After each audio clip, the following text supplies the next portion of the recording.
বেডরুমটা থেকে বেরিয়ে উল্টো দিকে ঠিক এক্স্যাক্টলি অপোজিটে আরো একটা বেডরুম, কারণ এখানে হয়তো এই ঘুরতে আসার মতন ফার্ম হাউসের মতন এটাকে ইউজ করা হবে হয়তো। তো এই বাড়িটা তখন করা হয়নি, ইনকমপ্লিট ছিল।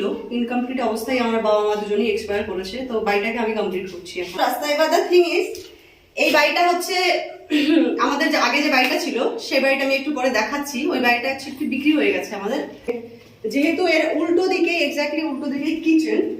এটা হচ্ছে দেখা যাচ্ছে, এটা হচ্ছে ড্রয়িং রুমটা আছে। আমি আমার বাবা মার মানে আমাদের এই ছোট্ট পরিবারটার কাহিনী এখানে আর নেই। এই ভিডিও বানানো তোর থেকে শুরু করবো। এই দেখ দেখ দেখ ভিডিও হচ্ছে, তোকে আমি ইউটিউবে ছাড়বো। দেখ এ তোর নাম কি? কি নাম তোর? নাম কি? কি বিশ্বাস? সেন। সেন বিশ্বাস আবার কি নাম? ঈশান বিশ্বাস। আচ্ছা ঈশান বিশ্বাস, ঠিক আছে। এটা হচ্ছে আমার নতুন বাড়ি। নতুন বাড়িতে আমার পুরনো বান্ধবী। আমার আমার নতুন বাড়ি কিন্তু বান্ধবী পুরনো বান্ধবী নিয়ে নতুন বাড়ি। ফোনটা ধর, পুরনো বান্ধবী ফোন ধর, দাঁড়া আমি দেখাই আগে, ঠিক আছে? আচ্ছা এটা হচ্ছে দেখা যাচ্ছে, এটা হচ্ছে ড্রয়িং রুমটা আছে। আচ্ছা ড্রয়িং রুমের আমার বাঁদিকে এদিকে আছে হচ্ছে, বাঁদিকে এখানে একটা বারান্দা কাম ব্যালকনি টাইপের আর কি আছে। এখানে এরকম বসে স্ল্যাব করা আছে, বসে বসে আড্ডা মারা যাবে, বেশ মজা ফজা করা যাবে। এটা হচ্ছে একটা বারান্দা টাইপের, ব্যালকনি টাইপের। এখানে বসে আমরা বিয়ার খাবো।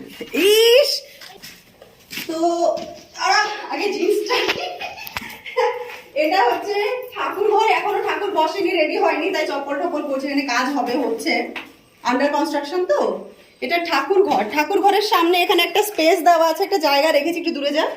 ঠাকুর ঘরের সামনে বেশ অনেকটা জায়গা রাখা হয়েছে, যে পুজো আশ্রা হলে লোকজন আসলে টাসলে লাগে না একটুখানি, তাই। এটা হচ্ছে একটা বেডরুম। এটা একটা বেডরুম, একটু অন্ধকার, একটু কষ্ট করে দেখতে হবে। কাছে কাছে আয়, এখানে জানলার দিকে আয়, তাহলে বোঝা যাবে। এটা হচ্ছে একটা বেডরুম। লাইট ফাইট এখনো লাগানো হয়নি, কাজ চলছে, আন্ডার কনস্ট্রাকশন। আচ্ছা বেডরুমটা থেকে বেরিয়ে উল্টো দিকে ঠিক এক্স্যাক্টলি অপোজিটে আরো একটা বেডরুম, ঠিক আছে? এটা হচ্ছে একটা বেডরুম। এটার কনস্ট্রাকশন যখন শুরু করেছিলাম তখন আমার বাবা মা বেঁচে ছিল। এদিকে এটা কনস্ট্রাকশন যখন শুরু করেছিলাম তখন বাবা মা বেঁচে ছিল আমার। তো এই রুমটা হচ্ছে আমার ভাইয়ের জন্য রাখা হয়েছিল, আর আগে যে এই যে রুমটা দেখালাম এই রুমটা হচ্ছে আমার জন্য রাখা হয়েছিল। আর তারপরে এখানে আছে ডাইনিং স্পেস, ঠিক আছে? এটা হচ্ছে ডাইনিং স্পেস। এখানে যেহেতু এর উল্টো দিকে এক্স্যাক্টলি উল্টো দিকে কিচেনটাও বেশ বড় সড়ো একটা রুমের মতন সাইজের কিচেন বানানো আছে। মোটামুটি একটা ছোটখাটো বেডরুম বলা যেতে পারে। ফ্ল্যাটে যে ধরনের বেডরুম হয় ওই মানে ছোটখাটো ফ্ল্যাটে আর কি 1 BHK বা ছোট 2 BHK তে যে ধরনের রুম হয় ওই ধরনেরই প্রায় একটা কিচেন আমার এখানে। আর ওই সেম মেজারমেন্টে এখানে করা হয়েছে ওয়াশরুম, একটা বড় ওরকমই কিচেনের সাইজে সেম। আচ্ছা এর অপোজিটে যেটা স্পেশাল, এর অপোজিটে হচ্ছে এই রুমটা। এই রুমটা হচ্ছে মাস্টার বেডরুম, আর এটা আমার বাবা মার জন্য বানানো হয়েছিল, ঠিক আছে? আচ্ছা এটা আমার বাবা মার জন্য। এর সাথে অ্যাটাচড একটা টয়লেটও আছে, টয়লেট ওয়াশরুম আছে একটা অ্যাটাচড। আর এদিকে হচ্ছে এই সিঁড়ি ঘর, মানে সিঁড়ি আর কি। তো যেটা ওপরে যায়, একটু ওপরে যায়, একটু কথাটা বলি, একটু ওপরে যায়, চল। তো এটা এখানে দাঁড়াই, এটা হচ্ছে ছাদে যাওয়ার রাস্তা। তো দেখা যাচ্ছে আমাকে, এটা ছাদে যাওয়ার রাস্তা। এবার দ্য থিং ইজ, এই বাড়িটা হচ্ছে আমাদের যে আগে যে বাড়িটা ছিল সেই বাড়িটা আমি একটু পরে দেখাচ্ছি। ওই বাড়িটা একটু বিক্রি হয়ে গেছে আমাদের। আর বিক্রি হওয়ার পরে এখানে একটা, যেহেতু এটা আমি তো শহরেই থাকি, শিলিগুড়িতে থাকি, আমার শিলিগুড়ি কলকাতা এগুলো নিয়ে চলে। বাট এখানে যেহেতু আমার একটা বাবা মায়ের টাচ আছে, ঠাকুমা ঠাকুরদার টাচ আছে, তো কিছু তো রাখতে লাগে।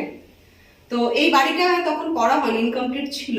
ইনকমপ্লিট অবস্থায় আমার বাবা মা দুজনেই এক্সপায়ার করেছে, তো বাড়িটাকে আমি কমপ্লিট করছি এখন।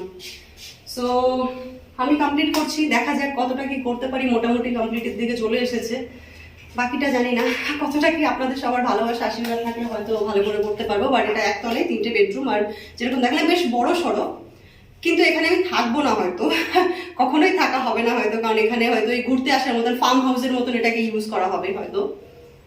যেটাই হোক, তবুও বাবা মার স্মৃতি তো কিছু থাকবে। এটা বাবা মা অ্যাকচুয়ালি এই বাড়ির ভিত পুজোটা আমি আর আমার বাবার হাতে অ্যাকচুয়ালি ইটটা পোতা হয়েছিল এখানে। আমি আর আমার বাপি ভিতের ইট পুঁতেছিলাম। তারপরে আমার বাপি অসুস্থ হয়ে মারা যায়। বাপি মারা গেলে মা অসুস্থ হয়, মাকে নিয়ে চলতে থাকে। দেন বাড়িটা আর করা হয় না, দেন বাড়িটাকে আমি এখন করছি। So this is it, tata, bye bye. কি কষ্ট লাগে সত্যি, প্রচন্ড কষ্ট লাগে, প্রচন্ড, মানে ইটস রিয়েলি ভেরি পেইনফুল। প্রচন্ড পরিমাণে কষ্ট লাগে এটা ভাবলে যে এই মাটিতে, এই জায়গায়, এই জায়গাটাতে যে বাড়িটা ছিল সেখানে আমি বড় হয়েছি। আমার ক্লাস 9 অবধি আমি এখানেই থেকেছি। তারপরেও আমি বহুবার এসেছি গেছি, কিন্তু থাকা হয়নি। 9 থেকে আমি শিলিগুড়িতে, কিন্তু তারপরেও আমি বিগত 4 বছর আগে অবধিও, 4 বছর হয়েছে এই বাড়িটা ভাঙা হয়েছে, 4 বছর আগে অবধি আমি এখানেই যখন আসতাম তখন থাকতাম।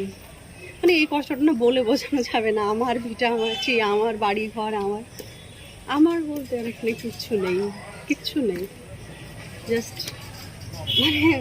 Just nothing is left.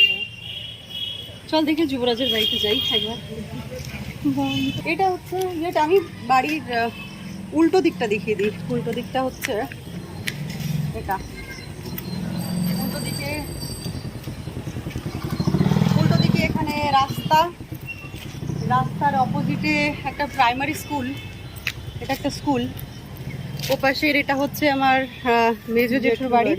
হ্যাঁ, এটা মেজো জেঠুর বাড়ি। তারপরেরটা হচ্ছে হসপিটালটা বড় জেঠুর। কিন্তু এখানে হয়ে গেল, তো দেখা যাচ্ছে আমাকে। তো এ বাড়িতে আমরা থাকতাম, ওটা মেজো জেঠু। তারপরে ওইদিকে পরেরটা বড় জেঠুর হসপিটাল। এটা হচ্ছে আমাদের কাহিনী, বেসিক্যালি আমাদের কাহিনী বলবো না, তাদের কাহিনী তাদেরই আছে এখনো। আমি আমার বাবা মার, মানে আমাদের এই ছোট্ট পরিবারটার কাহিনী এখানে আর নেই, শুধু স্মৃতিটুকু আছে, এখানে আর কিছু নেই। স্মৃতি ছাড়া আমাদের কিছু নেই। বাকি যারা আছে ওদের আছে, আমাদের আর এখানে কিছু নেই। বাট নেই, স্মৃতি আছে। মাঝে মাঝে আসি, স্মৃতিচারণ করি জায়গাগুলোতে। কী বা করতে পারি আমি এর থেকে বেশি?